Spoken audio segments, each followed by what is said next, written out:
Good morning. Chapter 8 journal entry, ये chapter पढ़ा रहे थे। कुछ some accounting entries of some specific transaction without GST हमने आपको बताया था। अब accounting entry of some specific transaction with GST, जब जीएसटी आपने पे किया है तब क्या किया जाता है। कुछ स्पेसिफिक ट्रांजैक्शंस हैं जिनके विषय में डिस्कस करेंगे। पहला है goods taken by the proprietor for personal use. Proprietor मतलब मालिक ने गुड्स निकाल लिया पर्सनल यूज़ के लिए। तो goods taken by proprietor is a drawing. When goods are purchase, जब आपने गुड्स परचेज किया था उस समय आपने इनपुट सीजीएसटी दिया या इनपुट एसजीएसटी दिया या इनपुट सीजीएसटी, क्या पेमेंट किया है उसको, जो भी आपने डेबिट किया था, जब आप इसकी एंट्री बनाएंगे तो परचेज वैल्यू डेबिट करेंगे, ड्राइंग अकाउंट डेबिट होगा। To purchase, to input CGST या इनपुट एसजीएसटी या इनपुट आईजीएसटी, जो आपने पेमेंट किया होगा। सीजीएसटी एसजीएसटी एक साथ पेमेंट होता है विद इन स्टेट अगर ट्रांजेक्शन होते हैं, और ये स्टेट से बाहर के ट्रांजेक्शन होंगे तो आईजीएसटी पे होता है। तो जो आपने परचेज करते समय पे किया था उसी वैल्यू को इनपुट क्रेडिट कहते हैं इसको। तो इनका इनपुट क्रेडिट मिल जाता है तो इसको क्रेडिट करेंगे। तो एंट्री बनेगी हमारी drawing account debit to purchase with the cost of goods, जितने गुड्स कास्ट का गुड्स ले रहा है वो। फिर to input CGST, to input SGST या टू इनपुट आईजीएसटी। इन तीनों में या तो सीजीएसटी एसजीएसटी होगा या आईजीएसटी होगा, तीनों चीज़ें नहीं होंगी। ठीक है, जितने कास्ट वैल्यू का है उसमें जो जीएसटी का रेट होगा उस रेट से उसको क्रेडिट कर देंगे। ठीक है, इसी तरीके से गुड्स गिवन एज चैरिटी और डोनेशन, अगर गुड्स को एज ए चैरिटी या डोनेशन दे दिया है तो डोनेशन या चैरिटी अकाउंट डेबिट करेंगे। किस वैल्यू से डेबिट होगी, जो उसकी परचेज कास्ट प्लस जो उसमें जीएसटी आपने पे किया है उससे डेबिट होगा। और क्रेडिट करेंगे to purchases, to input CGST, to input SGST, to input IGST. जो आपने गुड्स, जिस गुड्स को आपने डोनेट किया है उसको खरीदते समय जो टैक्स आपने जीएसटी पे किया है उसी जीएसटी को क्रेडिट किया जाता है। इसको कहा जाता है इनपुट क्रेडिट लेना। ठीक है,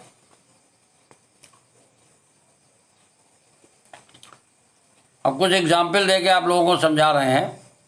करा record the following transaction in A journal. Journal का एक फॉर्मेट बनाया जाता है, सामने आपके बना हुआ है format, date, particular, LF, debit amount, credit amount, ये फॉर्मेट होता है।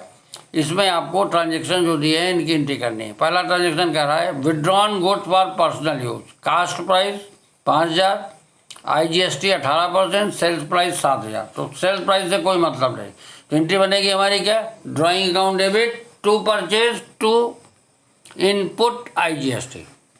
तो परचेज में तो कास्ट वैल्यू डालोगे 5000, क्रेडिट करेंगे। इनपुट 5000 का 18% निकालेंगे तो 900 रुपये आएगा। तो 900 रुपये इनपुट क्रेडिट हो गया, दोनों जोड़ के ड्राइंग डेबिट हो जाएगा। और हर ट्रांजेक्शन करने के बाद उसको नरेशन लिखा जाता है, वो बीइंग द से स्टार्ट होगा। तो क्या लिखेंगे, being the goods withdrawn for personal use, पहला ट्रांजेक्शन हो गया। सेकंड कह रहा है goods costing 500 given as charity donation, 500 रुपये कास्ट का गुड्स डोनेशन में दे दिया। और कह रहा दीज गुड्स वेयर परचेज, जब ये खरीदे गए थे पेइंग सीजीएसटी एसजीएसटी, तब उसमें सीजीएसटी एसजीएसटी पे किया गया था। किस रेट पे, एट द रेट 9% के रेट पे। तब हम एंट्री जब बनाएंगे तो एंट्री करेंगे donation account debit to purchase to input CGST to input SGST, क्योंकि खरीदते समय सीजीएसटी और एसजीएसटी का पेमेंट हुआ था तो सीजीएसटी एसजीएसटी ही क्रेडिट होगा। ठीक है, तो परचेज में हो जाएगी कास्ट वैल्यू 500 रुपये, और 500 रुपये का 9% निकालेंगे तो कितना अमाउंट हो गया, 45 रुपये। तो 45 रुपये सीजीएसटी क्रेडिट करेंगे और 45 रुपये एसजीएसटी क्रेडिट करेंगे, दोनों सब जोड़ के 590 रुपये डोनेशन को डेबिट कर दिया जाएगा। थर्ड ट्रांजेक्शन ले रहे हैं, करे एक cheque of for ₹5000 receive from Rajeev was deposited into bank. एक चेक राजीव से रिसीव हुआ था जिसे बैंक में डिपॉजिट कर दिया, और रिटर्न डिसऑनर, और बैंक ने उसे वापस कर दिया क्योंकि डिसऑनर हो गया, वो ऑनर नहीं हो पाई, मतलब पैसा नहीं मिल पाया। तो जब डिसऑनर हो जाएगा तो जो हम पेमेंट की एंट्री बनाते हैं वही एंट्री बनाई दी जाती है। तो क्या एंट्री बनेगी? रिसीव डेबिट टू बैंक, ये एंट्री बनाई जाएगी। ठीक, हर ट्रांजैक्शन करने के बाद उसको नरेट करना जरूरी होता है, तो नरेशन भी लिखा जाएगा। बीइंग द से नरेशन स्टार्ट होता है, being the cheque deposit into bank, return dishonour, ये इस तरीके लिखा जाएगा। ये कुछ स्पेसिफिक ट्रांजैक्शंस होते हैं बिजनेस में जिनकी एंट्रियां कैसे की जाती है उसके विषय में डिस्कस कर रहे हैं। नेक्स्ट है distribution of goods as sample. Goods are distributed as sample. क्यों सैंपल डिस्ट्रीब्यूट किया जाता है? टू इंकरेज दिस सेल्स, ताकि बढ़ जाए। जब आप कोई नया प्रोडक्ट लॉन्च करते हो तो उसको एडवर्टाइज करते हो, उसके लिए फ्री में सैंपल डिस्ट्रीब्यूट किए जाते हैं। तो it is a part of the advertisement expenses, hence it is debited to advertisement या सैंपल अकाउंट। एडवर्टीजमेंट अकाउंट को डेबिट करते हैं या सैंपल अकाउंट को डेबिट किया जाता है। और इतनी वैल्यू से जो गुड्स यूज़ किया आपने सैंपल में बांटा है उससे परचेजेज रिड्यूस हो जाती हैं, क्योंकि परचेज बेची नहीं जा रही, जो आपने गुड्स खरीदा उसको बेच नहीं रहे हैं, कंज्यूम हो रहा है केवल बिजनेस में, इसलिए इसका इनपुट क्रेडिट भी मिल जाता है। तो एंट्री क्या बनाएंगे हम? एडवर्टीजमेंट या sample account debit to purchases, to input CGST, to input SGST, to input IGST।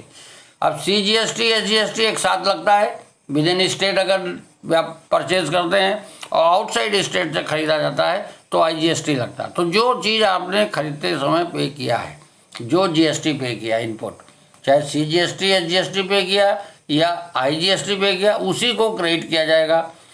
तो एडवर्टीजमेंट एक्सपेंसेस जो है purchase cost plus IGST value, दोनों वैल्यू जोड़ के डेबिट होता है, और क्रेडिट करेंगे परचेज को कास्ट वैल्यू से, और GST जितने रेट पे जी प्रेस्क्राइब रेट होगा उस GST रेट पे उसको क्रेडिट किया जाएगा।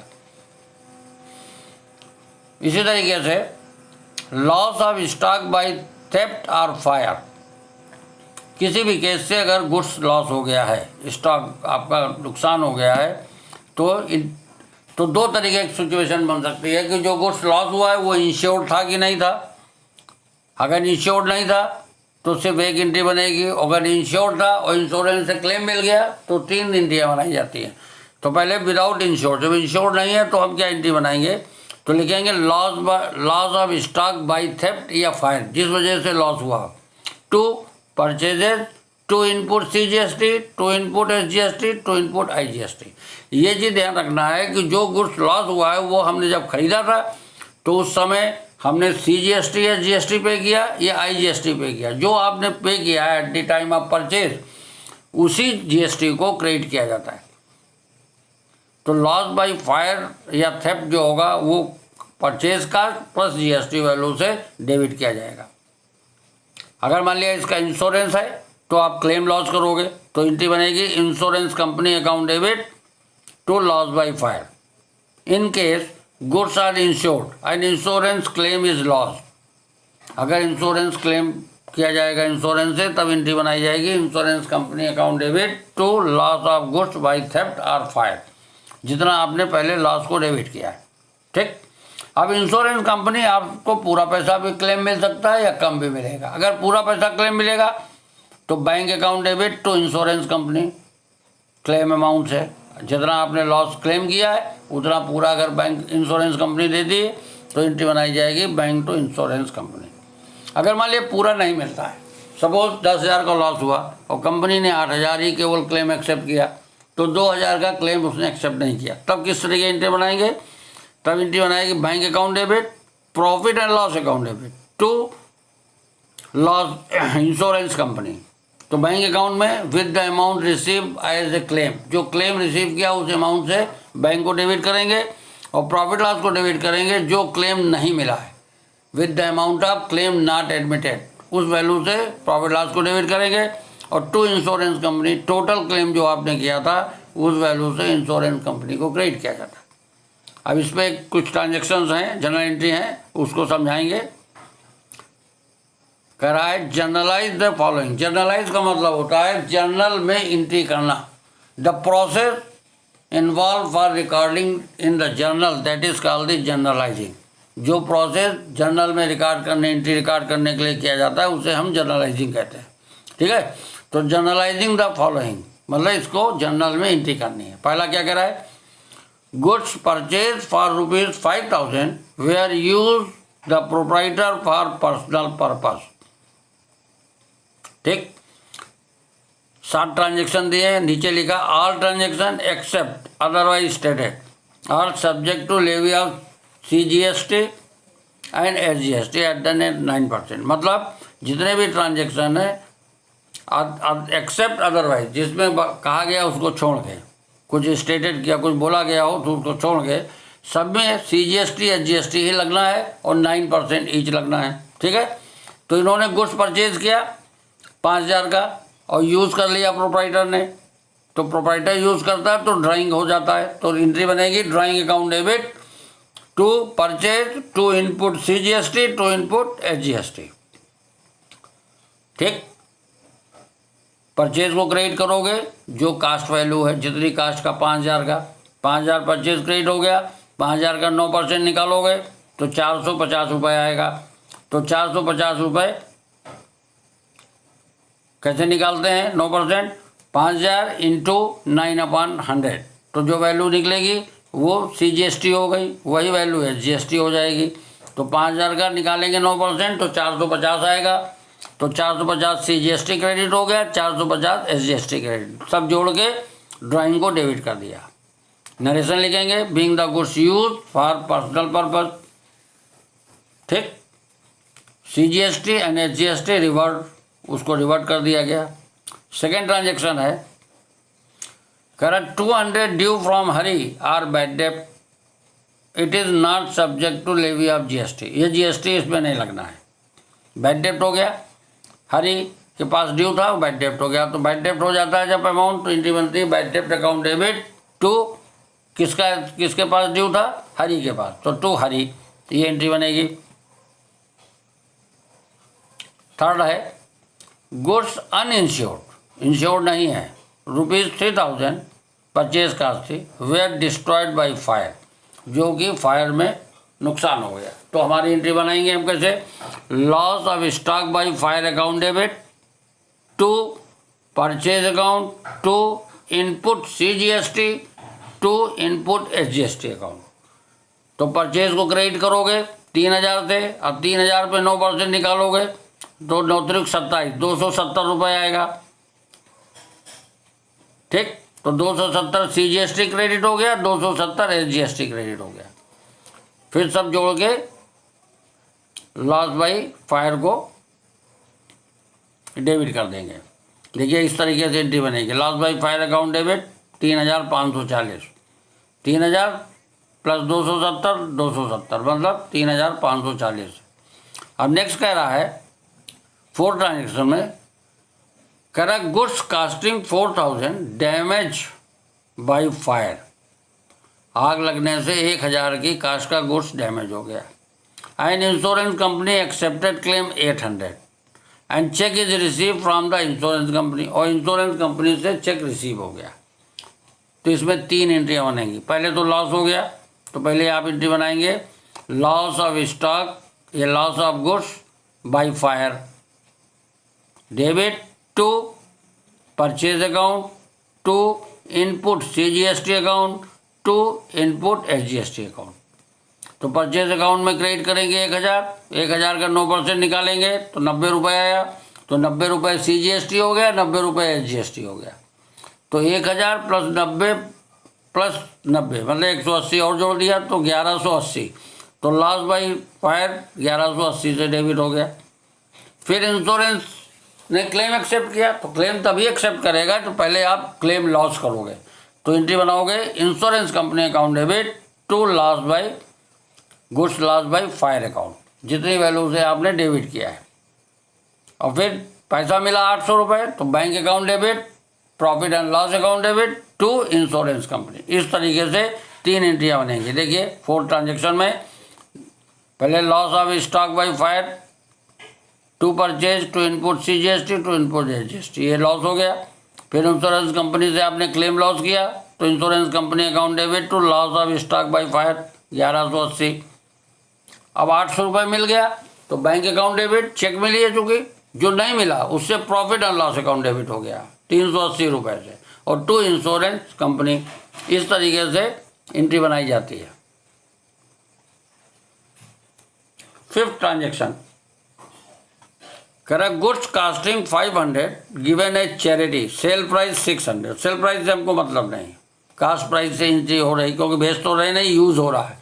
तो charity account debit to purchase, purchase में क्रेडिट करेंगे 500, to input CGST to input SGST। अब 500 को 9% निकालेंगे तो 45 रुपये आएगा, तो 45 रुपये CGST हो गया, 45 रुपये SGST हो गया, सब जोड़ लिया तो चैरिटी को डेबिट कर दिया 590 रुपये, 590 रुपीज़। ठीक, अभी नीचे ट्रांजेक्शन कैसे एंट्री की गई अभी हम आपको दिखाते हैं। नेक्स्ट कह रहा paid landlord ₹1500 for rent, landlord को रेंट पे किया तो रेंट अकाउंट रेंट पे किया तो इसमें भी GST लगेगा। तो क्या एंट्री बनेगी, rent account debit, input CGST account debit, input SGST account debit to cash, landlord को पे किया, कुछ नहीं कर रहा तो कैश पेमेंट हुआ। तो रेंट अकाउंट डेबिट होगा 1500, अब 1500 को 9% निकालोगे तो 135 रुपये आएगा, तो 135 CGST हो गया इनपुट, 135 SGST, सब जोड़ के रेंट टू कैश हो जाएगा। देखिए इस तरीके से करेंगे, रेंट अकाउंट डेबिट 500, 1500 रुपये, इनपुट CGST 135 रुपये, इनपुट SGST 135 रुपये और टू कैश, सब जोड़ के 1770 रुपये कैश हो गया, 1770। ठीक है। अब नेक्स्ट लास्ट ट्रांजेक्शन है, कह रहा सोल्ड हाउस होल्ड फर्नीचर, घर का फर्नीचर बेच दिया फॉर ₹5000 और it is not subject to levy, GST being personal asset, चूँकि वो पर्सनल एसेट है तो उसमें GST नहीं लगता है जब अपना कोई सामान बेच रहे हैं आप द प्रोवाइडर। तो कह रहा the proceed were invested in the business, और ये जो पैसा आया उसको बिजनेस में लगा दिया। तो वो प्रोप्राइटर चाहे अपना हाउस होल्ड फर्नीचर बेचे, चाहे अपने वाइफ का ऑर्नामेंट बेचे या अपना लैंड बेचे, व्हाट एवर, कुछ भी बेच के वो पैसा तो बिजनेस में इन्वेस्ट करेगा, तो इसके मतलब कैपिटल इंट्रोड्यूस हो गया। तो एंट्री बनेगी cash account debit to capital, जितना पैसा वो लगा रहा है उतने से, इसमें GST नहीं लगता है। ठीक है, तो एंट्री बनेगी cash account debit to capital account. तो इस तरीके से स्पेसिफिक जो एंट्रियाँ होती हैं वो की जाती है। अब purchase and sale of fix assets, जो फिक्स एसेट का मतलब होता है जैसे मशीनरी है, कंप्यूटर है, फर्नीचर, फिक्चर्स है, लैंड है, बिल्डिंग है, these are the fix asset. तो जब फिक्स एसेट खरीदी जाती हैं तो भी GST का पेमेंट किया जाता है, CGST या SGST। विद इन स्टेट खरीद रहे हो तो CGST SGST लगेगा, जो रेट प्रेस्क्राइब्ड होता है उसका 50-50, मतलब 12% है, 6% CGST, 6% SGST। और मान लिया आउटसाइड स्टेट से खरीदेंगे तो IGST पेमेंट करते हैं। तो जब आप पेमेंट करते हो तो इनपुट करके लिखा जाता है, और जब आप सेल करते हो तो आउटपुट करके कलेक्ट होता है वो। तो कह रहा है fix asset such as machinery, furniture, picture are purchase to increase the earning capacity of the business, business की अर्निंग कैपेसिटी बढ़ाने के लिए एसेट्स खरीदी जाती है, नॉट फॉर रीसेल। जैसे गुड्स खरीदे जाते हैं तो बेचने के लिए खरीदा जाता है, परंतु एसेट जो खरीदी जाती है फिक्स एसेट वो बेचने के लिए नहीं खरीदी जाती है, बिजनेस की अर्निंग कैपेसिटी बढ़ाने के लिए खरीदी जाती है। तो purchase and sale of fix asset are subject to levy of CGST, SGST in case inter state, within state अगर सेल हो रही है तो CGST, SGST and IGST in case inter state. Inter state का मतलब होता है outside the state, cell कर रहे हो तो IGST लगेगा।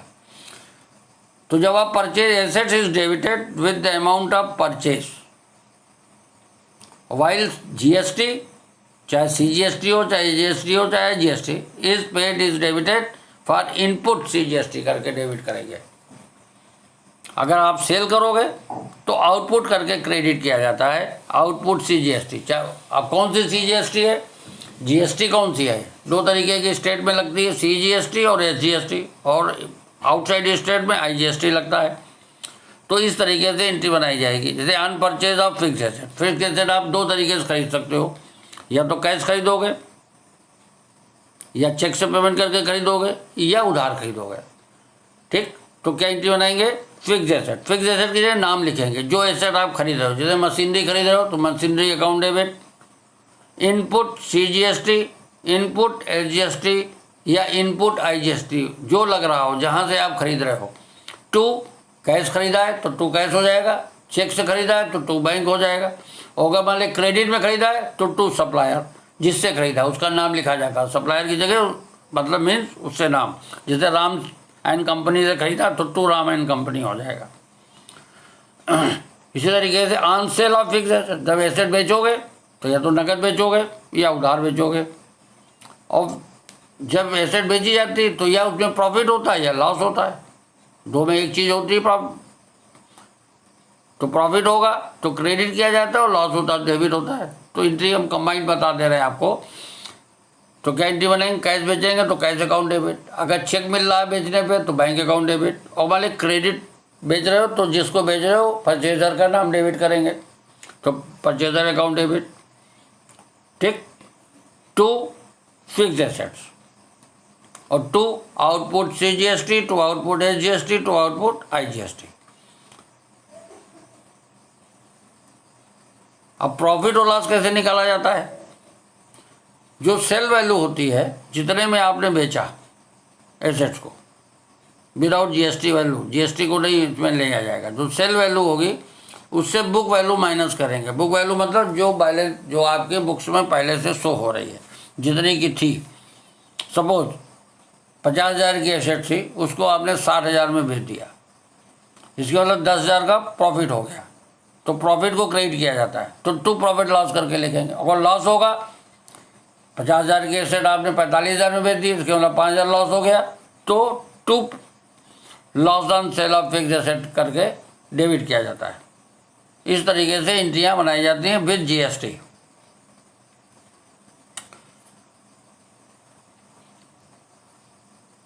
Expenditure on installation of machinery, machinery को इंस्टॉल करने में अगर आपने कोई एक्सपेंडिचर खर्च किया है, या कंस्ट्रक्शन ऑफ बिल्डिंग, बिल्डिंग को बनाने में मजदूरी दी, पेजेस दिया, तो ये जो एक्सपेंसेस होते हैं, expenses incurred on carrying and installation of machinery like freight, wages paid in installation machinery etcetera are capital expenditure and are debited to the machinery account, और उसको मशीनरी अकाउंट में डेबिट करेंगे। इसी तरीके से expenses incurred for purchase of an asset increase the cost of assets, जब आप कोई एसेट खरीदते हैं तो एसेट की कास्ट बढ़ जाती है, इसलिए एसेट अकाउंट डेबिट किया जाता है।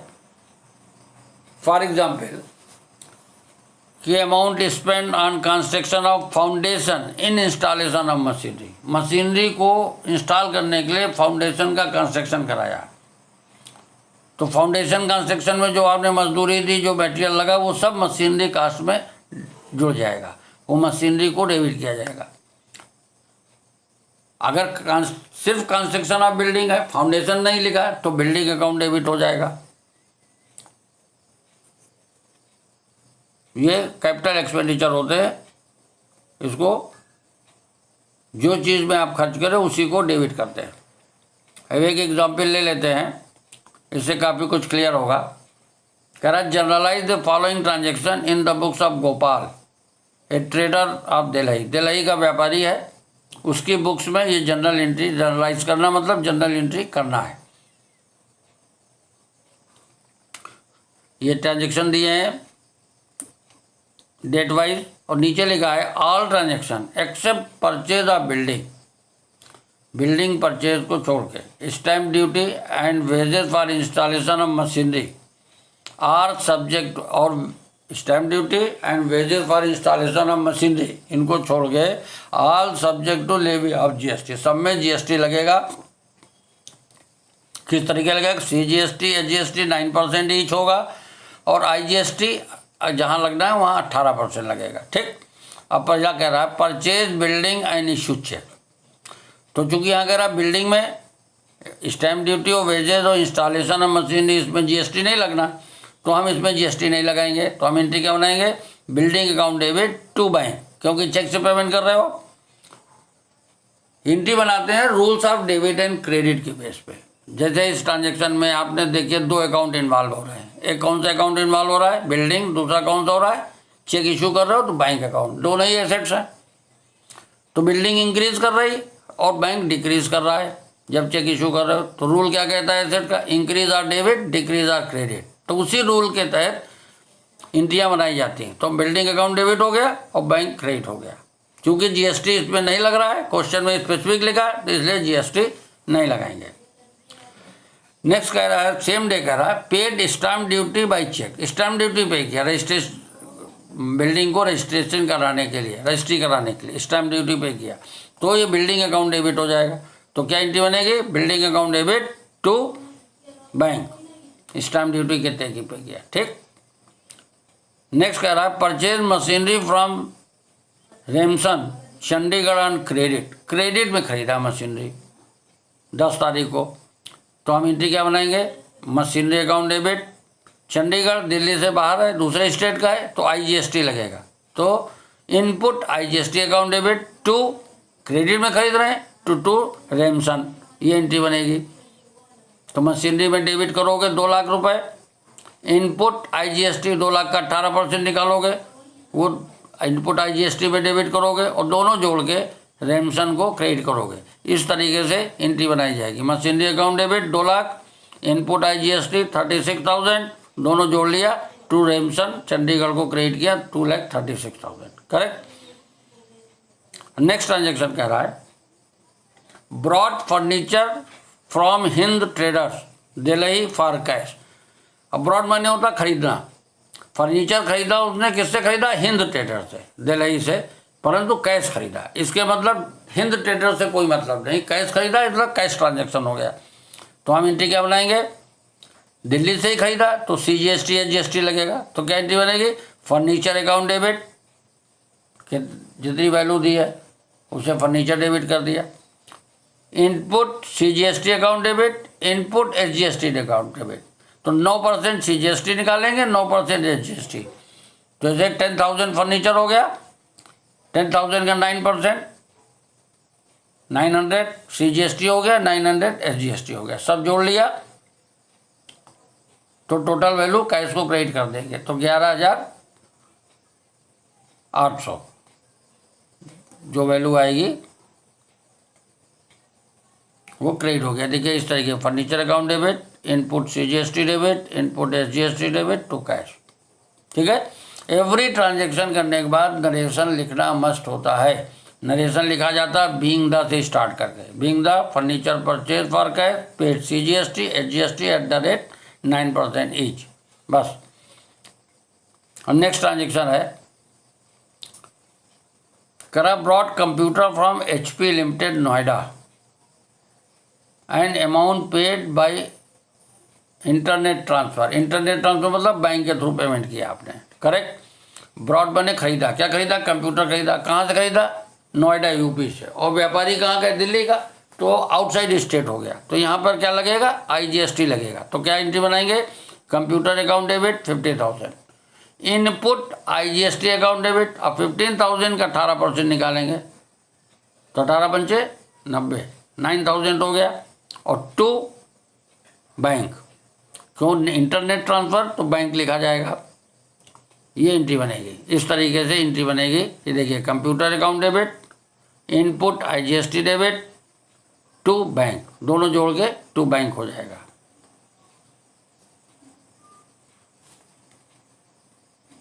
अब 21 मई को का ट्रांजेक्शन बोला paid wages in cash for installation of machinery. Machinery के इंस्टॉलेशन लिए वेज किया। तो क्या एंट्री बनाएंगे, इसमें जीएसटी नहीं लगेगा। तो इसमें क्या एंट्री बनाएंगे, machinery account debit to cash 2,500। 25 मई को कह रहा पेड टू ब्रिक्स, ईंटा के लिए, सीमेंट के एक्सेट्रा के लिए to construction foundation of installation machine, machinery के इंस्टॉलेशन के फाउंडेशन के लिए खर्च किया 25 तारीख को, पे किया कितना 30 रुपये। तो इसमें आपके चूँकि मशीनरी के फाउंडेशन के लिए तो मशीनरी अकाउंट डेबिट करेंगे, तो इस तरीके से एंट्री बनाई जाएगी। अब जो बिल्डिंग मशीनरी खरीद रहे हैं तो उसमें CGST लगेगा, क्योंकि ब्रिक्स और ये सब खरीद रहे हैं तो उसमें GST लगाया जाएगा। तो मशीनरी डेबिट हो गया, कितने का आपने सीमेंट वगैरह खरीदा था उससे मशीनरी डेबिट हो गया 30,000। अब 30,000 का 18% निकाल के GST लिखेंगे और सब जोड़ के टू बैंक हो जाएगा, चूँकि चेक से पेमेंट कर रहे हैं। ये कुछ स्पेसिफिक ट्रांजेक्शन जिनके हम क्वेश्चन आपको समझा रहे हैं, इसको आप नोटबुक में अपने अकाउंट्स की नोटबुक में कर लीजिएगा।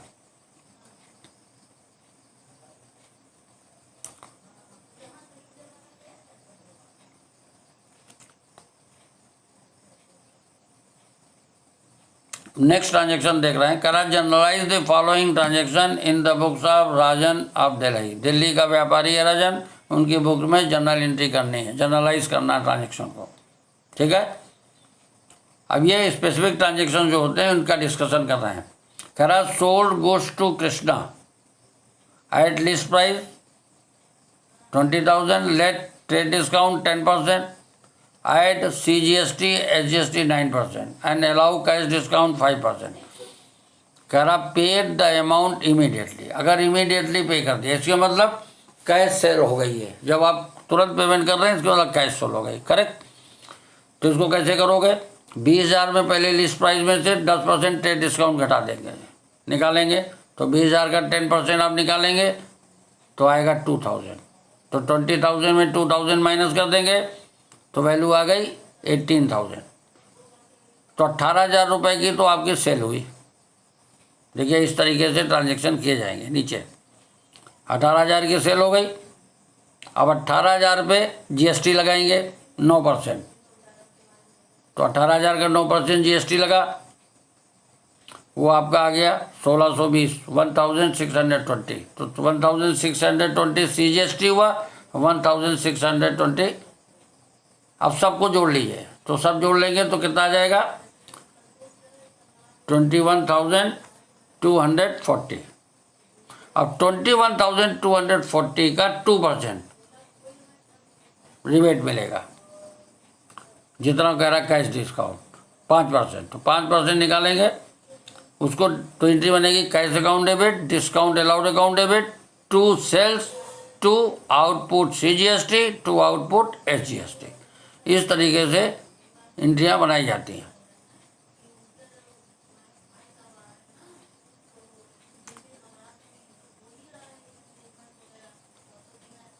सेकेंड ट्रांजेक्शन कह रहा है, supply goods costing ₹6,000 to Mohan of Calcutta. Mohan of Calcutta को गुड्स सप्लाई किया है, issued invoice at 10% above cost, cost से 10% एबव पे इनवाइस इशू की गई, लेस 5% ट्रेड डिस्काउंट, और 5% ट्रेड डिस्काउंट घटाया गया, और प्लस IGST। तो कैसे करेंगे इसको, supply goods costing ₹6,000 to Mohan Calcutta, तो पहली बात तो कलकत्ता है तो IGST लगना है, तो सप्लाई मतलब सेल करना, तो एंट्री बनेगी Mohan debit, to sales, to output IGST। अब वैल्यू कैसे आप निकालोगे, कह रहा कास्ट 6,000 है और इनवाइस की गई 10% एबव कास्ट, तो कास्ट का 10% निकालो तो 600 आया, तो 6,000 प्लस 600 मतलब 66,100 हो गया। 6600 का तो सप्लाई कर रहा है जिसमें लेस 5%। अब 6600 का 5% निकालेंगे आप, जो वैल्यू आएगी वो 6600 से घटा देंगे, that is a cell.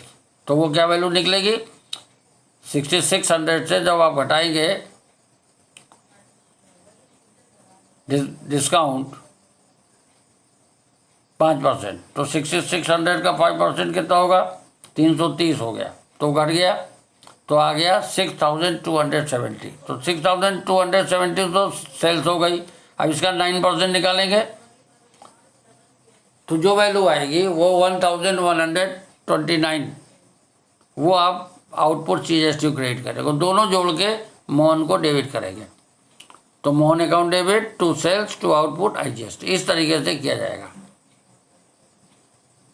Second हो गया। थर्ड कह रहा है goods value at ₹2500 distributed from stock as sample, sample distribute किया। A part of an advertisement campaign, एक एडवर्टीजमेंट कैंपेन के पार्ट में उसको डिस्ट्रीब्यूट किया गया।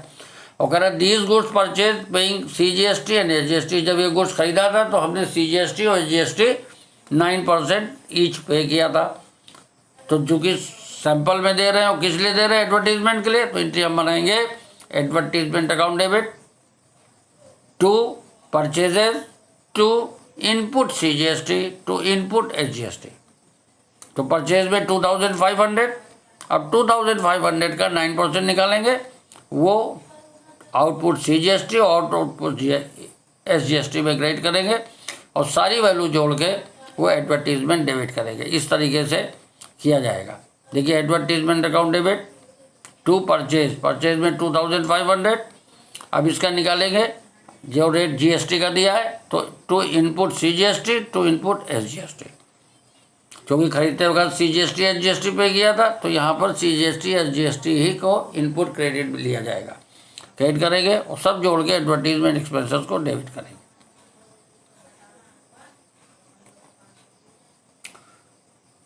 फोर्थ ट्रांजेक्शन कह रहा है अंजन एक कस्टमर है to whom goods were sold, जैसे कि गुड्स बेचा गया था, वाज अलाउड रिबेट ऑफ 2000 रुपये, उसको 2000 रुपये रिबेट अलाउ किया गया because they were of poor quality थी। और दिस गुड्स वेयर सोल्ड, जब बेचा गया था तो चार्ज किया गया था CGST SGST और SGST 9% से, CGST और SGST 9% चार्ज किया गया था।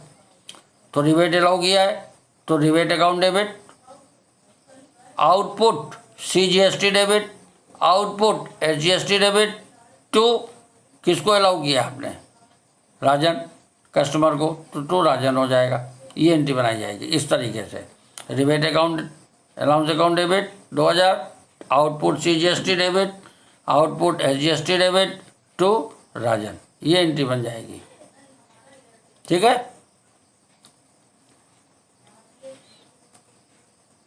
अब फिफ्थ ट्रांजेक्शन कर रहा है sold goods costing ₹1 lakh to Anil of Delhi, Delhi का व्यापारी तो दिल्ली में बेच रहा है, तो CGST SGST लगनी है। खैर ठीक, कह रहा है sold goods costing 1 lakh to Anil of Delhi at a profit of 20% on sales, ये कास्ट दे रहा है और प्रॉफिट किस पे कर रहा है, सेल्स पे 20%, लेस 20% ट्रेड डिस्काउंट, 20% उसमें ट्रेड डिस्काउंट घटा के और plus CGST SGST 9% and paid cartage 250 करा not to be charged from customer, जो कस्टमर से चार्ज नहीं किया जाएगा। इसकी एंट्री कैसे करेंगे, तो सबसे पहले वैल्यू निकालिए आप, सेल वैल्यू कैसे निकालेंगे, कह रहा कास्ट है 1 लाख और प्रॉफिट कह रहा है 20% ऑन सेल्स पे प्रॉफिट बता रहा है, कास्ट पे तो बता नहीं रहा। तो suppose sales is 100, then profit कितना होता है 20 हो गया। इसके मतलब कास्ट कितनी हो गई, सेल्स माइनस प्रॉफिट कास्ट होता है, तो कास्ट कितनी हो जाएगी 80 हो जाएगी। 80 की वैल्यू आपको पता है और आपको 100 की वैल्यू पता करनी है, तो कैसे करेंगे 1 लाख इंटू 100/80। अगर प्रॉफिट की वैल्यू पता करनी है तो 20/80, तो 20% है तो 20/80 हो जाएगा। सो 20/80 मतलब 1/4, तो 1/4, तो 1 लाख का 1/4 कितना आया 25,000, तो 1 लाख में 25,000 जोड़ दिया, तो टोटल इनवाइस प्राइस आपकी हो गई 1,25,000, करेक्ट। अब 1,25,000 में कह रहा है ट्रेड डिस्काउंट, तो ट्रेड डिस्काउंट की एंट्री नहीं की जाती, परंतु ट्रेड डिस्काउंट जो है वो आप घटाने के बाद जो वैल्यू आती है उसी वैल्यू से परचेज या सेल्स को रिकॉर्ड किया जाता है। तो ट्रेड डिस्काउंट घटाएंगे एक 1,25,000 का लेस कितने परसेंट कह रहा है? 20%। तो 1,25,000 का निकालेंगे 20%, तो आएगा 1,25,000 इनको 20 अपन, तो 25,000 आएगा। अब 25,000 1,25,000 से घटा दिया तो जो वैल्यू निकली वो हमारी सेल प्राइस हो गई। तो फिर वो आ गई 1 लाख आ गई, ठीक है, 1 लाख रुपए आ गई। अब इस पर जीएसटी लगेगा, तो किसको बेचा? अनिल को। तो एंट्री बनाएंगे Anil debit to sales to output CGST to output SGST। 1 lakh का 9% निकालेंगे तो 9,000 आएगा। तो 9,000 आउटपुट CGST को क्रेडिट करेंगे और 9,000 आउटपुट SGST को, सब जोड़ के 1,18,000 को अनिल को डेबिट कर देंगे। अब कह रहा है कार्टेज पे किया 250 जो कस्टमर से नहीं चार्ज होना है, तो इसके लिए एंट्री बनेगी cartage account debit to cash 250 से। कार्टेज अब सेल में कार्टेज पे करते हैं तो कार्टेज आउटवर्ड लिखते हैं, और अगर परचेज के लिए कार्टेज पे किया है तो कार्टेज इनवर्ड बोला जाता है। तो cartage outward account debit to cash, ये एंट्री बना देंगे। 5th ट्रांजेक्शन की एंट्री हमने इसमें दी नहीं है, ये आप लोगों को समझा रहे हैं। समझ में आया? मैं एक बार फिर समझाता हूँ। कह रहा sold goods costing 1 lakh to Anil of Delhi at a profit of 20% on sales. Profit बता रहा सेल्स का 20%, तो इसको इमेजिन कर लेंगे, सपोज कर लेंगे, suppose sales is 100 then profit is 20, तो इट मीन्स कास्ट इज 80।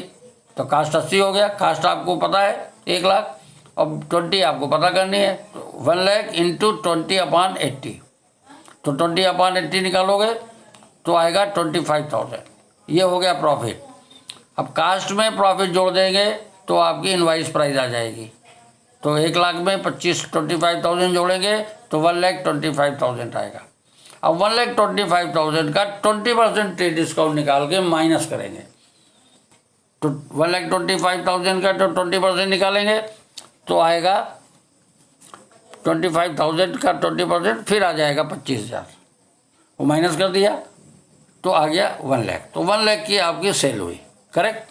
अब 1 लाख पे आपको GST चार्ज करना है 9%, तो 1 लाख का 9% ईच है, तो CGST भी 9% और SGST भी 9%, तो 9,000 दोनों का आएगा 99,000। अब चूँकि अनिल को बेचा है तो क्रेडिट सेल है, तो एंट्री बनेगी Anil debit to sales, sales में 1 लाख हो गया, to output CGST 9,000, to output SGST 9,000, और सब जोड़ के अनिल डेबिट हो गए 1,18,000। क्वेश्चन में कह रहा कार्टेज जो 250 पे किया वो not to be charged from customer, customer से नहीं चार्ज करना, तो वो एक्सपेंसेस है, तो उसके लिए एंट्री बनेगी cartage outward account debit to cash. Last transaction इस तरीके किया जाएगा, जो कि हमने इसमें दिया नहीं है, आप लोगों को समझा दिया है, और ये पूरा आप नोटबुक में ठीक से कर लीजिएगा।